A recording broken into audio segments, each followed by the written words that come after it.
Hello friends, നമസ്കാരം. എൻ്റെ പേര് വിഷ്ണു. ഞാനൊരു PhD സ്കോളറാണ്. സി പ്രോഗ്രാമിംഗ് ട്രെയിനിങ്ങിൻ്റെ ഈ വീഡിയോ സെഷനിലേക്ക് നിങ്ങൾക്ക് ഏവർക്കും സ്വാഗതം. നമ്മുടെ ഈ ഒരു സെഷൻ കൊണ്ട് നമ്മൾ ഉദ്ദേശിക്കുന്നത് സി പ്രോഗ്രാമിംഗ് എങ്ങനെ എഴുതാം, അല്ലെങ്കിൽ എങ്ങനെ ഒരു സി പ്രോഗ്രാം എഴുതാം, പ്രോഗ്രാമിംഗ് കൺസെപ്റ്റ്സ് നിങ്ങൾക്ക് ഇൻട്രൊഡ്യൂസ് ചെയ്യാം എന്നുള്ളൊരു ഉദ്ദേശം കൊണ്ടാണ്. നമ്മൾ സാധാരണ രീതിയിൽ നിങ്ങൾ ഒരു സർക്യൂട്ട് ബ്രാഞ്ച് സ്റ്റുഡൻ്റ് ആണെങ്കിലും നോൺ സർക്യൂട്ട് ബ്രാഞ്ച് സ്റ്റുഡൻ്റ് ആണെങ്കിലും നമ്മുടെ ഫസ്റ്റ് ഇയറിൻ്റെയൊക്കെ എക്സാമുകൾക്കെല്ലാം തന്നെ, അല്ലെങ്കിൽ ഏതെങ്കിലും ഇയർ വൈസ് വ്യത്യാസം ഉണ്ടെന്ന് തോന്നുന്നു, എങ്കിലും ഇയർ വൈസ് ആയിട്ട് നമുക്ക് എക്സാംസ് വരുമ്പം സി പ്രോഗ്രാമിങ്ങിൻ്റെ ഒരു എക്സാം നോർമലി എപ്പോഴും എല്ലാവർക്കും വരാറുണ്ട് ഏതെങ്കിലും ഒരു സമയത്ത്. അപ്പം ആ പരീക്ഷയിൽ നോർമലി ചോദിക്കാൻ സാധ്യതയുള്ള ക്വസ്റ്റ്യൻസും അവയിൽ എങ്ങനെ എഴുതാം അല്ലെങ്കിൽ എങ്ങനെ അപ്രോച്ച് ചെയ്യാം ആ ക്വസ്റ്റ്യൻസിനെ എന്നുള്ള ഒരു ബേസിക് ഐഡിയാസാണ് ഞാൻ ഈ ഒരു വീഡിയോ സെഷനിലൂടെ നിങ്ങൾക്ക് പറഞ്ഞു തരാൻ ഉദ്ദേശിക്കുന്നത്. അപ്പം നിങ്ങൾക്ക് എന്തെങ്കിലും ഡൗട്ട്സോ കാര്യങ്ങളോ വരുവാണെങ്കിൽ കമൻസിൽ രേഖപ്പെടുത്തിയാൽ മതി, നമ്മളത് ക്ലീനായിട്ട് റെഡിയാക്കി തരാം. പിന്നെ നേരത്തെ നമ്മുടെ ചാനലിൽ ബേസിക് തിയറി കൺസെപ്റ്റ്സ് എല്ലാം തന്നെ എടുത്ത ഒരു വീഡിയോ സെഷൻ ഉണ്ടായിരുന്നു. ഞാൻ അതിൻ്റെ ലിങ്ക് ഇതിലിടാം, നിങ്ങൾ നോക്കി അത് പോയി കാണാവുന്നതാണ്. ഇത് ഈ ബേസിക്കലി കംപ്ലീറ്റ്ലി പ്രോഗ്രാം ഓറിയൻറ്റഡ് ആയിരിക്കും. പ്രോഗ്രാമിന് വേണ്ട തിയറി കൺസെപ്റ്റ്സ് അന്നേരം പറഞ്ഞു പോകുന്നുള്ള ഒഴിച്ചാൽ വലിച്ചു നീട്ടലോ പരിപാടികളോ ഒന്നുമില്ല. ജസ്റ്റ് ഒരു പ്രോഗ്രാം നിങ്ങൾക്കത് എങ്ങനെയാണെന്നുള്ള ഐഡൻറ്റിഫൈ ചെയ്യാം. ആദ്യത്തെ ക്ലാസ് ആയതുകൊണ്ട് മാത്രമാണ് ഇപ്പോൾ ഈ ഒരു ഇൻട്രഡക്ഷൻ പറഞ്ഞത്. നമുക്ക് ബേസിക് കൺസെപ്റ്റ്സിലേക്ക് കിടക്കാം. First program, write a program to print your name, address and other details. അപ്പം ഇങ്ങനൊരു പ്രോഗ്രാം നിങ്ങൾ കണ്ടു കഴിഞ്ഞാൽ ഏറ്റവും ആദ്യം എപ്പോഴും നമ്മുടെ മനസ്സിലോട്ട് വരേണ്ടത് ഈ ഒരു പ്രോഗ്രാം ഏതെങ്കിലും ക്വസ്റ്റ്യൻ കിട്ടുമ്പോൾ ആദ്യം നമ്മുടെ മനസ്സിലേക്ക് നമ്മൾ എഴുതിയ പ്രോഗ്രാമിൻ്റെ ഒരു ഔട്ട്പുട്ട് സ്ക്രീനാണ്. ഔട്ട്പുട്ട് സ്ക്രീൻ ഏതാണ്ട് ഇങ്ങനെ ആയിരിക്കും ഇരിക്കുക. അപ്പോൾ ഔട്ട്പുട്ടിൽ ഒരു ബ്ലാക്ക് സ്ക്രീനിൽ നമ്മൾ എന്താണോ പ്രിൻറ്റ് ചെയ്യാൻ പറഞ്ഞിരിക്കുന്നത് ആ പ്രിൻറ്റ് ചെയ്യാൻ പറഞ്ഞ ഡീറ്റെയിൽസ് ആയിരിക്കും ഇങ്ങനെ വരിക. ഓക്കെ, അപ്പം നമ്മളോട് പറഞ്ഞിരിക്കുന്നത് print your name, address and other details. ഞാനിപ്പം എൻ്റെ പേര്, അഡ്രസ്സ്, മൊബൈൽ നമ്പർ. ഇതെൻ്റെ മൊബൈൽ നമ്പറല്ല, ഞാൻ ചുമ്മാ കൊടുത്താണ് 225522 രസത്തിന്. ഓക്കെ, അപ്പം ഇങ്ങനൊരു ഡീറ്റെയിൽസാണ് നമ്മൾ പ്രിൻറ്റ് ചെയ്യാൻ പറഞ്ഞിരിക്കുന്നത് ക്വസ്റ്റ്യനിൽ. അപ്പം ഈ ഒരു എന്താ പറയുന്നത്, ഈ ഒരു ഔട്ട്പുട്ട് സ്ക്രീൻ ആയിരിക്കണം നിങ്ങളുടെ മനസ്സിലേക്ക് ഏറ്റവും ആദ്യം വരിക. അപ്പം ഔട്ട്പുട്ടിൽ എന്ത് സാധനങ്ങൾ വരണം എന്നുള്ളത് നമ്മൾ എങ്ങനെ അറിയുന്നത്? പ്രിൻ്റ് എഫ് എന്നൊരു ഫംഗ്ഷൻ ഉപയോഗിച്ചാണ് നമ്മൾ ഔട്ട്പുട്ടിൽ എന്ത് വരണം എന്നുള്ളത് തീരുമാനിക്കുന്നത്. ഓക്കെ, അപ്പം ഔട്ട്പുട്ടിൽ എന്ത് വരണം എന്നുള്ളത് നമ്മൾ തീരുമാനിച്ചതിന് ശേഷം മാത്രം എങ്ങനെ ഔട്ട്പുട്ട് കിട്ടാം എന്നുള്ളത് വേണം നിങ്ങൾ തീരുമാനിക്കാൻ. ഓക്കെ, അപ്പം നമുക്ക് ആ പ്രോഗ്രാമിലേക്ക് പോകാം. അതിൻ്റെ എങ്ങനെയാണ് അതിൻ്റെ അകത്ത് വർക്കിങ്ങും കാര്യങ്ങളും വരുന്നതെന്ന് നമുക്ക് നോക്കാം. ഓക്കെ, നമുക്കിനി പ്രോഗ്രാം എഴുതി തുടങ്ങാം. ബേസിക്കലി പ്രോഗ്രാം എഴുതാന്ന് പറഞ്ഞാൽ നമ്മൾ ഏറ്റവും ആദ്യം സ്റ്റാർട്ട് ചെയ്യുന്നത് #include stdio.h #include conio.h എന്ന രണ്ട് സ്റ്റെപ്പ് എഴുതിയാണ്. അപ്പം എന്താണ് stdio.h, എന്താണ് conio.h എന്ന് വെച്ചാൽ ഇത് രണ്ടും ഹെഡർ ഫയലുകളാണ്. എന്തിനാണ് ഹെഡർ ഫയൽ ഉപയോഗിക്കുന്നത്? ബേസിക്കലി നമ്മൾ സി പ്രോഗ്രാം എഴുതുന്നത് ഹൈ ലെവൽ ലാംഗ്വേജ് എന്ന് പറഞ്ഞൊരു സംഭവത്തിലാണ്. ഹൈ ലെവൽ ലാംഗ്വേജ് എന്ന് പറഞ്ഞാൽ നമുക്ക് മനുഷ്യർക്ക് മനസ്സിലാവുന്നില്ല ഭാഷയിൽ. നിങ്ങളിപ്പോൾ ഒരു സി പ്രോഗ്രാം ചുമ്മാ വായിച്ചു കഴിഞ്ഞാൽ എന്താ എഴുതിയിരിക്കുന്നതെന്ന് മനസ്സിലായെങ്കിലും നിങ്ങൾക്കത് വായിക്കാൻ പറ്റും. ഇംഗ്ലീഷിലാണ് എഴുതിയിരിക്കുന്നതെന്നുള്ളതുകൊണ്ട്. പക്ഷേ നേരെ മറിച്ച് കമ്പ്യൂട്ടറിന് ഇംഗ്ലീഷ് ഭാഷ അറിയില്ല. കമ്പ്യൂട്ടറിന് അറിയാവുന്നത് സീറോസും വൺസും മാത്രമാണ്. അപ്പം ആ സീറോസും വൺസും ആയിട്ടുള്ള രീതിയിൽ ഈ പ്രോഗ്രാമിനെ മാറ്റിയെങ്കിൽ മാത്രമേ കമ്പ്യൂട്ടർ ഈ പണി ചെയ്യുള്ളൂ.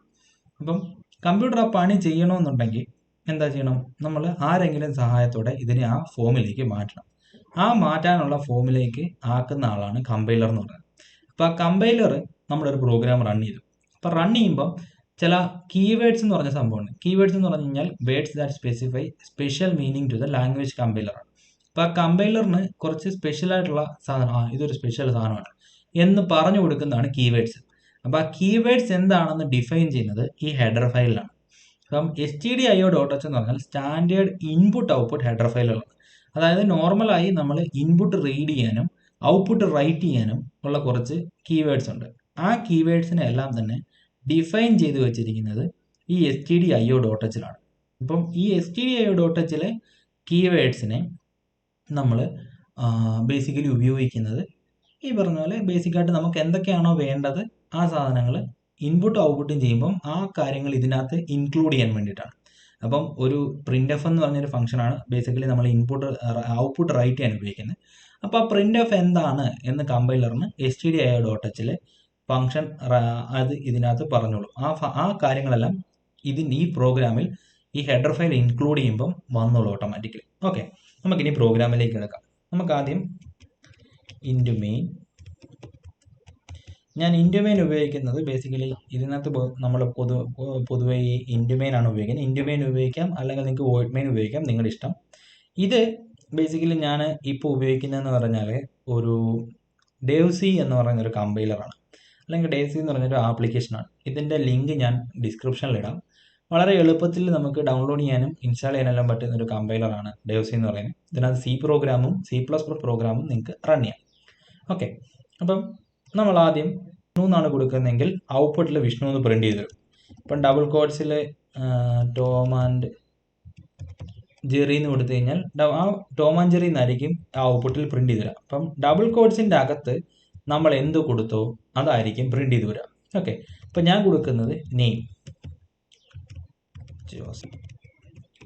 റിട്ടേൺ 0. നമ്മുടെ പ്രോഗ്രാം എല്ലാം തീരുമ്പം ഇൻറ്റു മെയിൻ കൊടുത്തിരിക്കുന്നുണ്ട്, ഒരു റിട്ടേൺ 0 കൊടുക്കുക. അപ്പം എന്താണ് ഇൻറ്റു മെയിൻ, എന്താണ് റിട്ടേൺ 0 എന്നൊക്കെ ഉള്ളത് ബേസിക്കലി ഞാൻ ഫംഗ്ഷൻ എന്ന് പറയുന്ന ഒരു ടോപ്പിക് വരുമ്പോൾ പറയാം. ജസ്റ്റ് ഇപ്പം നിങ്ങളൊരു പ്രോഗ്രാമിൽ നോർമൽ ഒരു പ്രോഗ്രാം എഴുതുമ്പം ഇൻറ്റു മെയിൻ എഴുതി റിട്ടേൺ 0 കൊടുക്കുക, ഇല്ലെങ്കിൽ വോയിഡ് മെയിൻ എഴുതി റിട്ടേൺ 0 ഇല്ലാതെ കൊടുക്കുക, നിങ്ങളുടെ ഇഷ്ടം. ഓക്കെ, ഇത് സ്റ്റാൻഡേർഡ് ആയിട്ടുള്ള സാധനമാണ്, അതുകൊണ്ട് വലിയ കുഴപ്പമൊന്നുമില്ല, ഇങ്ങനെ വർക്ക് ചെയ്തു. ഇനി ഇത് റൺ ചെയ്യാനായിട്ട് ഇവിടെ കമ്പൈൽ ആൻഡ് റൺ എന്നൊരു ഓപ്ഷൻ ഉണ്ട്. ആ ഓപ്ഷനിൽ ക്ലിക്ക് ചെയ്യാം. പ്രോഗ്രാം കമ്പൈൽ ചെയ്യും. കമ്പൈൽ ചെയ്തതിന് ശേഷം റൺ ചെയ്യും. റൺ ചെയ്യുമ്പോൾ നെയിം ജോസഫ് അലക്സ് എന്ന് പ്രിന്റ് ചെയ്ത് വന്നു. കണ്ടോ, ജോസഫ് അലക്സ് എന്നുള്ള ആ പേര് നമുക്ക് ഔട്ട്പുട്ടിൽ പ്രിന്റ് ചെയ്ത് വന്നു. ഇപ്പം ഡബിൾ കോഡ്സിൻ്റെ അകത്ത് ഞാൻ ജോസഫ് അലക്സിന് പകരം ഇപ്പം നേരത്തെ ഞാൻ പറഞ്ഞല്ലോ ടോം ആൻഡ് ജെറി എന്നാണ് ഞാൻ കൊടുത്തിരുന്നതെങ്കിൽ, ടോം ആൻഡ് ജെറി എന്നാണ് ഞാൻ കൊടുത്തിരിക്കുന്നതെങ്കിൽ ഔട്ട്പുട്ടിൽ ടോം ആൻഡ് ജെറി എന്നായിരിക്കും പ്രിന്റ് ചെയ്ത് വരാം. ഓക്കെ, ഞാൻ എന്താണോ കൊടുക്കുന്നത് അതായിരിക്കും പ്രിന്റ് ചെയ്ത് തരാം. ഇനി എനിക്ക് എന്താണ് വേണ്ടത്, എനിക്ക് ആലുങ്കൽ എന്ന് ഞാൻ ഇങ്ങനെ അടിക്കും. എൻ്റർ അടിച്ചുകൊണ്ടാണ് അടുത്ത ലൈനിലേക്ക് പോകുന്നത്. പക്ഷെ ഞാൻ എൻ്റർ അടിച്ചില്ല എന്നുണ്ടെങ്കിൽ ആ ലൈനെ തന്നെ ആയിരിക്കും പ്രിന്റ് ചെയ്യുക. ഇപ്പം എൻ്റെ കെർസർ ഇരിക്കുന്ന ഈ 10ാമത്തെ ലൈനിലാണ്, ഇപ്പം കെർസർ 11ലാണ്, ഇപ്പം കെർസർ 12ലാണ്. അപ്പം എൻ്റെ കെർസർ എവിടെ ഇരിക്കുന്നു എന്നുള്ളതിനെ ആശ്രയിച്ചാണ് ഇരിക്കുന്നത്. അപ്പം നോർമലി ഇപ്പം പ്രോസസ്സ് ചെയ്യുമ്പോൾ എന്ന് വെച്ചാൽ അലക്സ് എന്നുള്ള സാധനം പ്രിന്റ് ചെയ്തതിന് ശേഷം ഇവിടെ ആയിരിക്കും കെർസർ ഇരിക്കുക. ഇനി സ്പേസ് കഴിഞ്ഞിട്ട് ADDRESS എന്ന് കണ്ടു കഴിഞ്ഞാൽ ഇവിടെ ഈ സ്പേസ് ഇട്ടിരിക്കുന്ന സ്പേസ് വന്നെന്ന് പറഞ്ഞാൽ ഞാനിവിടെ ഒരു സ്പേസ് ഇട്ടിരിക്കുന്നതുകൊണ്ടാണ്. അവിടെ ആ സ്പേസ് ഞാൻ ഇട്ടില്ലെങ്കിൽ ഔട്ട്പുട്ടിലും വരുത്തില്ല. അപ്പം അലക്സ് കഴിഞ്ഞ് സ്പേസ് കഴിഞ്ഞ് അഡ്രസ്സ് ഒന്ന് ഡയറക്റ്റ് ആയിട്ട് പ്രിന്റ് ചെയ്ത് പോവുമായിരിക്കും ചെയ്യുക. പക്ഷെ എനിക്കെന്താണ് ശരിക്കും വേണ്ടത്, അലക്സ് കഴിഞ്ഞ് ഒരു സ്പേസ് കഴിഞ്ഞ് അടുത്ത ലൈനിലാണ് അഡ്രസ്സ് ഒന്ന് പ്രിന്റ് ചെയ്യേണ്ടത് അല്ലേ.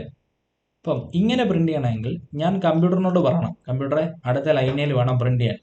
അതിന് ഒരു ന്യൂ ലൈൻ ക്യാരക്ടർ എന്ന് പറഞ്ഞിട്ട് സാധനമുണ്ട്, /n എന്ന് പറയും. നമ്മൾ എൻ്റർ അടിക്കുന്നതിന് തുല്യമാണ് /n കൊടുത്തു കഴിഞ്ഞാൽ. അപ്പം /n കൊടുത്തു കഴിഞ്ഞാൽ അടുത്ത ലൈനിലേക്ക് നമ്മുടെ കമ്പൈലർ പൊക്കോളും. അപ്പോൾ അടുത്ത ലൈനിൽ പോകാനായിട്ട് /n ഉപയോഗിക്കുന്നു, ഓർത്ത് വെക്കുക. നമുക്കിതൊന്ന് റൺ ചെയ്ത് നോക്കാം.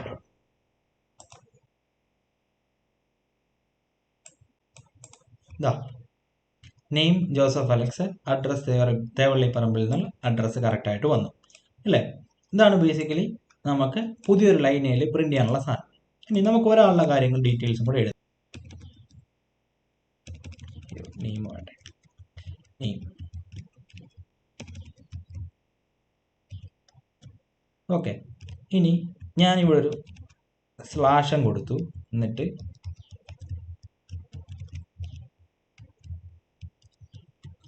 ഇങ്ങനെ ഞാൻ കൊടുത്തിട്ടു. ഓക്കെ, ഞാൻ ഇങ്ങനെ കൊടുത്തിട്ടാൽ എന്താണ് സംഭവിക്കുക, ഈ പ്രിന്റ് എഫിൻ്റെ അകത്ത് ഞാൻ നെയിമും അഡ്രസ്സും ഒരേ സിംഗിൾ ടൈപ്പ് ഒരു ഒറ്റ പ്രിന്റ് എഫിലാണ് ഞാൻ കൊടുക്കുന്നത്. അപ്പം ഒറ്റ പ്രിന്റ് എഫിൽ നെയിമും അഡ്രസ്സും കൊടുത്തു കഴിഞ്ഞാൽ ഞാനിവിടെ ഒരു പ്രിന്റ് ചെയ്യുമ്പോൾ എങ്ങനെ ആയിരിക്കും വരിക, ആദ്യം /n കാണും, പുതിയൊരു ലൈനിൽ പോവും, എന്നിട്ടൊരു സ്പേസിന് ശേഷം നെയിം ചാക്കോച്ചി എന്ന് പ്രിന്റ് ചെയ്യും. അതിനുശേഷം ഒരു സ്പേസ് കഴിഞ്ഞാൽ കാണുന്നത് എന്താണ്, /n ആണ്. /n കണ്ടു കഴിഞ്ഞാൽ വീണ്ടും അടുത്ത ലൈനിൽ പോവും, സ്പേസിന് ശേഷം അഡ്രസ് ആനക്കാട്ടിൽ നിന്ന് പ്രിന്റും ചെയ്യും. ഓക്കെ, അപ്പം നമുക്ക് എന്താണ് ഒറ്റ പ്രിന്റ് ഓഫിൽ തന്നെ ഈ ഡീറ്റെയിൽസ് നമുക്ക് പ്രിന്റ് ചെയ്യാൻ പറ്റും. നമുക്ക് നോക്കാം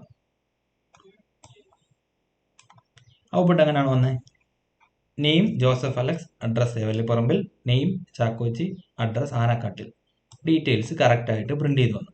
ഓക്കെ, ഇങ്ങനെയാണ് നമ്മൾ ഒരു പേര് പ്രിന്റ് ചെയ്യുന്നതും അടുത്ത ലൈനിൽ പ്രിന്റ് ചെയ്യാനായിട്ടുള്ള ന്യൂ ലൈൻ ക്യാരക്ടറാണ് /n എന്ന് പറയുന്നതും ഇനി ബാക്കിയുള്ള ന്യൂ ലൈൻ ക്യാരക്ടേഴ്സ് ഉണ്ട്, ഒരു ടാബ് ക്യാരക്ടർ ഉണ്ട് /t എന്ന് പറഞ്ഞിട്ട്, അതുകൂടെ നമുക്ക് നോക്കിയേക്കാം. അപ്പം ഞാനിപ്പം ഇവിടെ /n വരം /t കൊടുത്തു, അഡ്രസ്സിന് ശേഷം /n വരം /t കൊടുത്തു. ഈ പ്രോഗ്രാം റൺ ചെയ്യുന്നതിന് മുമ്പ് എങ്ങനെയാണ് ഇത് വരുന്നതെന്ന് ഞാനൊന്ന് പറയാം. ആദ്യം നെയിം ജോസഫ് അലക്സ് എന്ന് പ്രിന്റ് ചെയ്തു, അതിനുശേഷം ഒരു /t എന്ന് കണ്ടു. ഇപ്പം /t എന്ന് പറഞ്ഞാൽ എൻ്റെ കെർസർ ഇട്ടിരിക്കുകയാണ്, ഞാൻ /t അടിച്ചു കഴിഞ്ഞാൽ ഒരു ടാബ് സ്പേസ് മാറുന്ന പോലെയാണ്. നമ്മളിപ്പം ടാബിൽ അടിച്ചു കഴിഞ്ഞാൽ ഒരു ടാബ് വലത്തോട്ട് മാറില്ല എന്ന് പറയുന്ന പോലെയാണ് /t അടിച്ചു കഴിഞ്ഞാൽ. കുറച്ച് സ്പേസ് വലത്തോട്ട് മാറിയതിന് ശേഷം ബാക്കി പ്രിന്റ് ചെയ്യും. ഇപ്പം /t കഴിഞ്ഞു, അഡ്രസ്സ് തേവള്ളിപ്പറമ്പിൽ നിന്ന് പ്രിന്റ് ചെയ്തു. അടുത്തതോ /n ആണ് പിന്നെയും കാണുന്നത്. ഇപ്പം അടുത്ത ലൈനിൽ പോയിട്ട് നമ്മുടെ പേര് പ്രിന്റ് ചെയ്യും. പേര് പ്രിന്റ് ചെയ്തതിന് ശേഷം വീണ്ടും എന്താണ് കാണുന്നത്, /t കാണുമ്പോൾ വലത്തോട്ട് നീങ്ങി ബാക്കി അഡ്രസ്സും പ്രിന്റ് ചെയ്യും. നമുക്കിതൊന്ന് റൺ ചെയ്ത് നോക്കാം.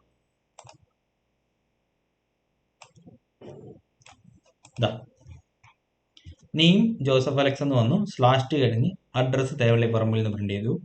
അടുത്ത ന്യൂ ലൈൻ ആയതുകൊണ്ട് എന്ത് വന്നു, നെയിം ചാക്കോച്ചി, അഡ്രസ് ആനക്കാട്ടിൽ നിന്നും പ്രിന്റ് ചെയ്തത്. ഓക്കെ, ഇതാണ് ബേസിക്കലി ഒരു പേര് പ്രിന്റ് ചെയ്യാനും ആ പേര് എങ്ങനെ വൃത്തിക്ക് പ്രിന്റ് ചെയ്യാം. നമ്മൾ ഔട്ട്പുട്ട് നോക്കുക, ഔട്ട്പുട്ട് ഓർത്ത് വെക്കുക മനസ്സിൽ എന്താണ് നിങ്ങൾക്ക് വരേണ്ടതെന്ന്. ആ ഔട്ട്പുട്ട് ഒരേ ലൈനേ വരണോ, മൾട്ടിപ്പിൾ ലൈൻസേ വരണോ, ഒരു ടാബ് ഇട്ട് മാറി വരണോ എന്നുള്ളതെല്ലാം നിങ്ങൾക്ക് തീരുമാനിക്കാം. അത് അറേഞ്ച് ചെയ്യാനായി നമ്മൾ ഒരു പ്രിന്റ് എഫ് ഉപയോഗിക്കാം, അല്ലെങ്കിൽ മൾട്ടിപ്പിൾ പ്രിന്റ് എഫ്സ് ഉപയോഗിക്കാം. /n ഉപയോഗിക്കേണ്ടടുത്ത് /n ഉപയോഗിക്കാം, /t ഉപയോഗിക്കേണ്ടടുത്ത് /t ഉപയോഗിക്കാം. അങ്ങനെയാണ് ബേസിക്കലി ഇത് വർക്ക് ചെയ്യുന്നത്. ഓക്കെ, നമുക്ക് ഇനി അടുത്ത ക്ലാസ്സിൽ കാണാം ബാക്കി പ്രോഗ്രാംസുമായി. See you in the next class. Tata.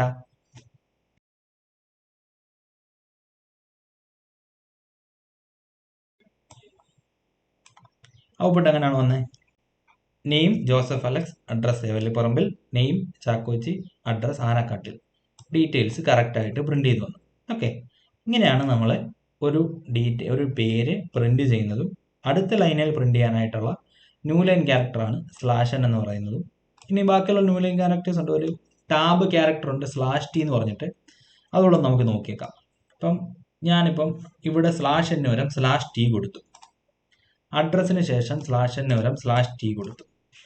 ഈ പ്രോഗ്രാം റൺ ചെയ്യുന്നതിന് മുമ്പ് എങ്ങനെയാണ് ഇത് വരുന്നതെന്ന് ഞാനൊന്ന് പറയാം. ആദ്യം നെയിം ജോസഫ് അലക്സ് എന്ന് പ്രിന്റ് ചെയ്തു, അതിനുശേഷം ഒരു /t എന്ന് കണ്ടു. ഇപ്പം /t എന്ന് പറഞ്ഞാൽ എൻ്റെ കെർസർ ഇട്ടിരിക്കുകയാണ്, ഞാൻ /t അടിച്ചു കഴിഞ്ഞാൽ ഒരു ടാബ് സ്പേസ് മാറുന്ന പോലെയാണ്. നമ്മളിപ്പം ടാബിൽ അടിച്ചു കഴിഞ്ഞാൽ ഒരു ടാബ് വലത്തോട്ട് മാറില്ല എന്ന് പറയുന്ന പോലെയാണ് /t അടിച്ചു കഴിഞ്ഞാൽ. കുറച്ച് സ്പേസ് വലത്തോട്ട് മാറിയതിന് ശേഷം ബാക്കി പ്രിന്റ് ചെയ്യും. ഇപ്പം /t കഴിഞ്ഞു, അഡ്രസ്സ് തേവള്ളിപ്പറമ്പിൽ നിന്ന് പ്രിന്റ് ചെയ്തു. അടുത്തതോ /n ആണ് പിന്നെയും കാണുന്നത്. ഇപ്പം അടുത്ത ലൈനിൽ പോയിട്ട് നമ്മുടെ പേര് പ്രിന്റ് ചെയ്യും. പേര് പ്രിന്റ് ചെയ്തതിന് ശേഷം വീണ്ടും എന്താണ് കാണുന്നത്, /t കാണുമ്പോൾ വലത്തോട്ട് നീങ്ങി ബാക്കി അഡ്രസ്സും പ്രിന്റ് ചെയ്യും. നമുക്കിതൊന്ന് റൺ ചെയ്ത് നോക്കാം.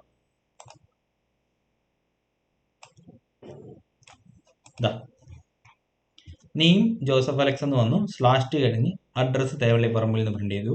അടുത്ത ന്യൂ ലൈൻ ആയതുകൊണ്ട് എന്ത് വന്നു, നെയിം ചാക്കോച്ചി, അഡ്രസ് ആനക്കാട്ടിൽ നിന്നും പ്രിന്റ് ചെയ്തത്. ഓക്കെ, ഇതാണ് ബേസിക്കലി ഒരു പേര് പ്രിന്റ് ചെയ്യാനും ആ പേര് എങ്ങനെ വൃത്തിക്ക് പ്രിന്റ് ചെയ്യാം. നമ്മൾ ഔട്ട്പുട്ട് നോക്കുക, ഔട്ട്പുട്ട് ഓർത്ത് വെക്കുക മനസ്സിൽ എന്താണ് നിങ്ങൾക്ക് വരേണ്ടതെന്ന്. ആ ഔട്ട്പുട്ട് ഒരേ ലൈനേ വരണോ, മൾട്ടിപ്പിൾ ലൈൻസേ വരണോ, ഒരു ടാബ് ഇട്ട് മാറി വരണോ എന്നുള്ളതെല്ലാം നിങ്ങൾക്ക് തീരുമാനിക്കാം. അത് അറേഞ്ച് ചെയ്യാനായി നമ്മൾ ഒരു പ്രിന്റ് എഫ് ഉപയോഗിക്കാം, അല്ലെങ്കിൽ മൾട്ടിപ്പിൾ പ്രിന്റ് എഫ്സ് ഉപയോഗിക്കാം. /n ഉപയോഗിക്കേണ്ടടുത്ത് /n ഉപയോഗിക്കാം, /t ഉപയോഗിക്കേണ്ടടുത്ത് /t ഉപയോഗിക്കാം. അങ്ങനെയാണ് ബേസിക്കലി ഇത് വർക്ക് ചെയ്യുന്നത്.